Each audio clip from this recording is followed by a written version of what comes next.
My name is Zehra and I will be presenting SNPtotree, a software for sorting haploid variants into phylogenetic trees. Many species, like the human, have a long history of migration pathways that are still not entirely understood, and in the field of genetics we know that migration patterns are associated with genetic variants that are obtained by certain populations at a certain time.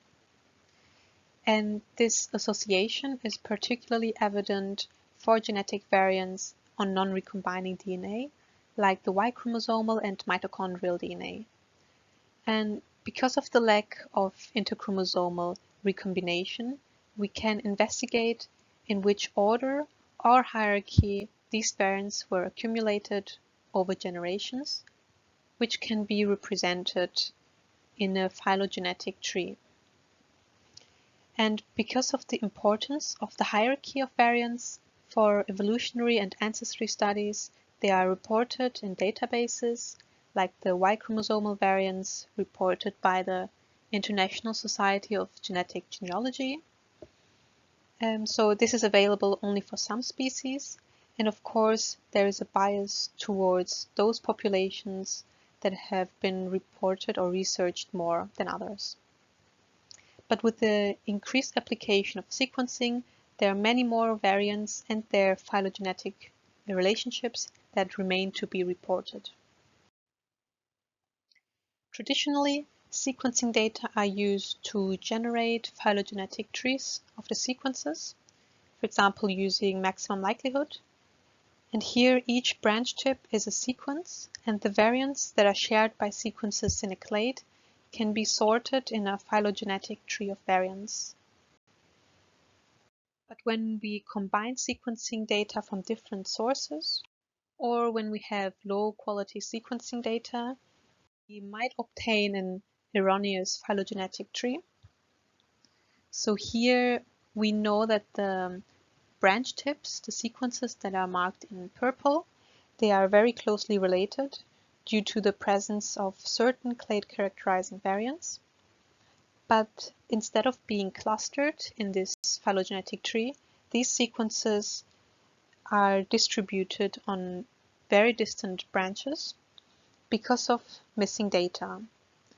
And missing data results in incorrect or at least incomplete variant hierarchies.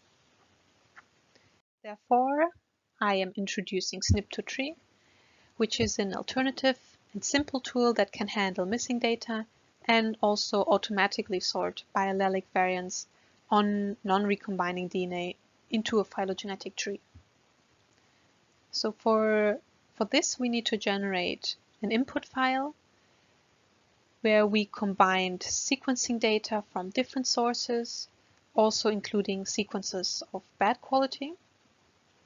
And here we can see the variants reported in the sequences. And when we observe a variant at a specific position, that variant or that position in that sequence is derived, and the alternative would be ancestral, or we have missing data.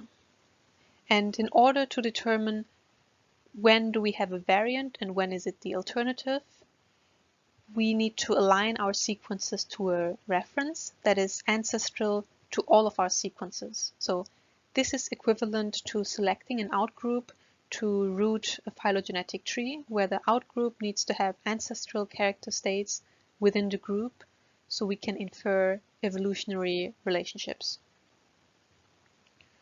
This information is then transferred to a table, which is transformed, and now we have our input file for SNPtotree. Next, SNPtotree compares the states, so whether there is derived, ancestral, or missing information for all pairs of variants to determine their relationships. Then SNPtotree considers all of these pairwise relationships to generate an initial phylogenetic tree. When it observes contradictory relationships, like between variant 1 and variant 5, this can be due to sequencing errors, or that variants are similar by state rather than descent, or when there have been back mutations. In these cases, SNPtotree removes those variants that cause the most contradictions and prints them out for manual inspection. Generally, the accuracy of the initial tree depends on the amount of missing data and how representative the sequencing data is of the true phylogeny.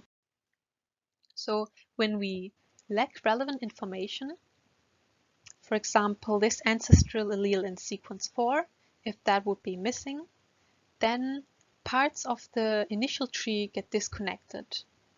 So the data connecting this part of the tree and this part of the tree is not directly available. But since SNPtotree uses such a detailed pairwise comparison, we can infer some of the hidden information indirectly by focusing on variants that are overlapping between the subclades, which in this case would be variant 4. And the goal here is to prevent multiple entries of the same variant, and also that variants that are found in one sequence are assigned to consecutive branches rather than to parallel branches. So we combine variants that share their downstream variants and therefore are not distinguishable relative to other variants. So variant 1 and variant 2 are now known to be equal relative to other variants. Further, we exclude variants with multiple possible and therefore ambiguous tree positions, and we store them for manual inspection. The outcome is a CSV file with a conservative phylogenetic tree with the sequences in which the respective variants were found in. SNPtotree was tested on a combined dataset of the human Y chromosomal clades from 2 different sources with a total of 51 sequences. And in the SNPtotree output, we present those variants that have already established phylogenetic relationships within a subclade that we selected. And here on the left, we see the phylogeny of the same variants as they are represented in a public database, which is based on many more than 51 sequences. And therefore, the variants shown here are much more resolved, so they are better separated. For comparison to the state-of-the-art, we generated a phylogenetic tree of the same 51 sequences using maximum likelihood. And after sorting the variants of the same clade, this is the variant hierarchy that we obtained. And we can see that SNPtotree gives a more detailed variant hierarchy compared to using maximum likelihood, particularly for variants found in sequences with more missing data. So these were not well resolved using maximum likelihood. So I encourage you to try the publicly available SNPtotree if you're interested in exploring the phylogeny of variants on non-recombining DNA in your species of interest. I also welcome you to contact me if you have related questions or troubles.